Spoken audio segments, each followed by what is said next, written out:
حضرت موسیٰ علیہ السلام ایک پتھر کے قریب سے گزرے جس کے نیچے پانی بہہ رہا تھا۔ آپ کو حیرت ہوئی کہ یہ پانی کہاں سے آ رہا ہے۔ آپ نے اللہ تعالیٰ سے عرض کیا، اے میرے رب، یہ پانی کہاں سے آ رہا ہے؟ اللہ تعالیٰ نے فرمایا، اے موسیٰ، یہ پانی اس پتھر کے آنسو ہیں۔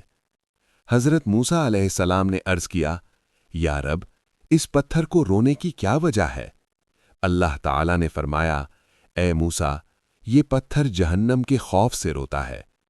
حضرت موسیٰ علیہ السلام نے دعا کی، یا اللہ، اسے جہنم سے نجات دے دے۔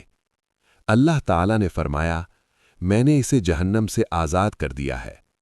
پھر کچھ عرصے بعد حضرت موسیٰ علیہ السلام دوبارہ وہاں سے گزرے تو دیکھا کہ وہ پتھر پھر رو رہا ہے۔